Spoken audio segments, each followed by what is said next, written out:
안녕하세요. 김찬배입니다. 요즘 코로나로 많은 분들이 고통을 당하고 계신데 코로나 종식 못지않게 우리에게 중요한 과제가 있다면 코로나19 이후에 우리의 미래는 어떻게 될 것이고 우리는 어떻게 살아남을 것인가가 더 중요한 문제일 수 있습니다. 그래서 오늘 포스트 코로나 시대 어떻게 생존할 것인가에 대한 강의를 준비했습니다. 첫 번째 강의를 시작하겠습니다. 강의 시청에 앞서서 여러분 구독과 좋아요 눌러주시면 힘내서 열심히 한번 해보도록 하겠습니다. 예, 감사합니다. 좋아요 눌러주시는 분들. 인류 역사에 큰 영향을 주었던 전염병과 주요 사건들을 나열해 보았습니다. 14세기 중반 유럽 인구의 3분의 1을 앗아갔던 흑사병부터 현재 우리를 고통스럽게 하고 있는 코로나19까지 중요한 사건들을 나열해 보니 놀랍게도 이러한 사건 뒤에 인류 문명에 놀라운 진보가 있었다는 것을 알 수 있습니다. 예를 들어 흑사병은 르네상스를 촉발했고 2차 세계대전은 대량 소비 시대를 열었습니다. 근자에는 1997년 아시아 외환위기 때 인터넷 혁명과 글로벌 경제 시대를 여는 계기가 되었던 것입니다. 그리고 2008년 글로벌 금융위기는 스마트 모바일 혁명을 불러일으켜서 삼성과 애플과 같은 거대 기업이 출현하는 계기가 되었던 것입니다. 지금까지 인류에게 나타났던 큰 전염병과의 싸움에서 승자는 누구였을까요? 그렇습니다. 인간입니다. 그러면 현재 코로나19와의 싸움의 최후의 승자는 누가 될까요? 이 또한 인간이 될 것이라고 믿어 의심치 않습니다. 그렇다면 포스트 코로나 시대에 미래는 어떤 모습일까요? 분명한 사실 세 가지가 있는데 첫 번째는 더 이상 과거는 돌아오지 않는다는 것입니다. 옛날이 좋았어라고 수만 번을 외쳐도 과거는 돌아오지 않는다는 것입니다. 두 번째는 미래를 예측할 수 없다는 것입니다. 과거에는 미래를 예측하는 여러 가지 변수들과 트렌드를 반영해서 미래의 모습을 그려볼 수 있었다면 코로나19라는 전대미문에 파괴력 있는 변수가 등장하면서 미래를 예측하기가 상당히 어려워졌습니다. 그리고 세 번째는 지금 선택하는 것이 미래가 된다는 것입니다. 앞으로 우리가 어떤 선택을 하느냐에 따라 개인과 기업 그리고 정부의 순위가 바뀌게 될 것입니다. 그런 면에서 우리는 매우 중요한 시기에 있다고 할 것입니다. 여러분들은 포스트 코로나 시대를 어떻게 전망하십니까? 낙관적으로 전망하십니까? 아니면 비관적으로 전망하십니까?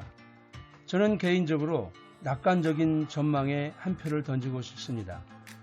코로나19 이후에 우리나라를 바라보는 국제적 시선은 과거에 비하면 가히 놀라울 정도로 바뀌었습니다. 그리고 이를 뒷받침할 만한 산업계의 여러 가지 노력들이 눈에 보이고 있습니다. 그렇다면 낙관적 전망이 있더라도 그 수혜를 누가 입을 것인가는 별개의 문제인 것이죠. 모든 사람이 수혜자가 될 수가 없고 결국은 준비된 자만이 누릴 수 있다는 것입니다. 그렇다면 그 기회를 누가 누릴 수 있을까요?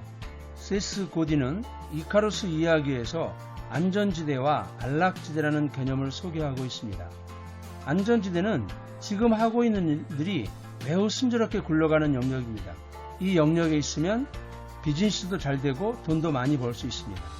반면 안락지대는 아주 오랫동안 익숙해져서 편안하고 긴장이 없는 상태, 그리고 그 속에서는 실패의 두려움도 크지 않은 영역입니다. 여러분들은 두 가지 지대 중에 어느 쪽을 더 선호하십니까? 성공하는 사람들은 자신의 안락지대를 안전지대에 일치시키려고 노력하는 사람들입니다. 그런데 안전지대라는 것은 환경 변화에 따라서 움직인다는 것이죠. 지금 우리는 코로나 사태 이후에 안전지대가 급속하게 옮겨가는 것을 보고 있습니다. 그런데 안락지대에 그대로 머물러 있는 사람이 있다는 것이죠. 이런 사람이 바로 위험한 사람이라고 하는 것입니다. 여러분은 어떤 분이십니까?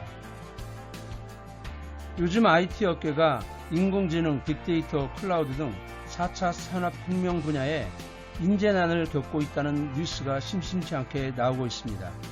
일본 같은 경우도 연공서열을 중시했으나 이제 인공지능 우수 신입사원에게는 억대 연봉을 준다고 합니다. 우리나라도 억대 연봉은 이제 기본이 된 것 같아요. 거기다 스톡옵션을 줘도 구인난이라는 겁니다. 심지어 최근에는 신입사원을 모집하는데 기존 직원의 1.5배 주고 또 프로야구 선수들 계약금 받는 것처럼 입사하면 5천만 원 더 주겠다. 그래도 구인난이라고 합니다.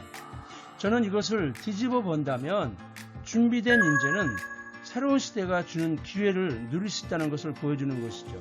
반면 준비되지 않은 사람들은 그 기회에서 멀어질 뿐만이 아니라 격차도 더 벌어지게 될 것이라는 것입니다. 이러한 사례를 보여주는 한 분을 소개하도록 하겠습니다. 실리콘밸리에서 명문대 출신 박사들이 즐비한 곳에 학사 출신으로 입사를 한 당시 26세의 김태훈 씨입니다.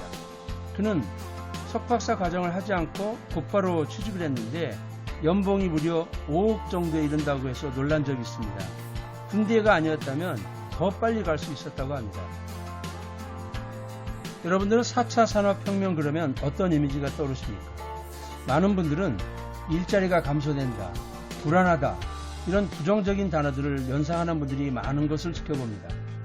그런데 저는 반대로 생각을 합니다. 기회가 줄어들거나 사라지는 것이 아니라 옮겨가고 있을 뿐이라고 하는 것입니다. 지금 기회가 새로운 곳에서 발생되고 있습니다. 그곳을 향해서 우리의 안락지들을 옮겨야 할 때가 아닐까요? 전략 경영에 관한 다수의 책을 출간한 나와 다카시는 글로벌 성장 기업의 법칙이라는 책에서 불투명한 시대에는 여러 방법을 시도하면서 거기서 배우는 학습 우위의 경영을 하지 않으면 앞으로 나아갈 수 없다고 했습니다. 그런데 이것이 꼭 경영에만 해당되는 것일까요? 아니죠. 우리 개인 삶도 마찬가지입니다. 학습 우위의 삶을 살지 않으면 앞으로 나아갈 수 없다는 것입니다. 그러면 포스트 코로나 시대에 어떻게 살아남을까요? 지금 우리가 살아가는 시대는 과거의 경험과 지식이 저주가 될지 모르는 시대를 살고 있습니다. 왕년에 어느 학교를 나왔는데 이런 말들은 더 이상 알아주지 않는 시대가 되었다고 하는 것입니다. 결국은 지속적인 학습을 통해 새로운 환경에 적응할 수 있는 사람만이 포스트 코로나 시대에 생존하고 성공할 수 있습니다. 어떻게 학습하고 적응해야 될까요? 여기서는 시간 관계상 멈추고 다음 강의에서 구체적인 방법을 제시하도록 하겠습니다. 구독과 좋아요 다시 한번 부탁드리면서 제 강의를 마치겠습니다. 경청해 주셔서 감사합니다.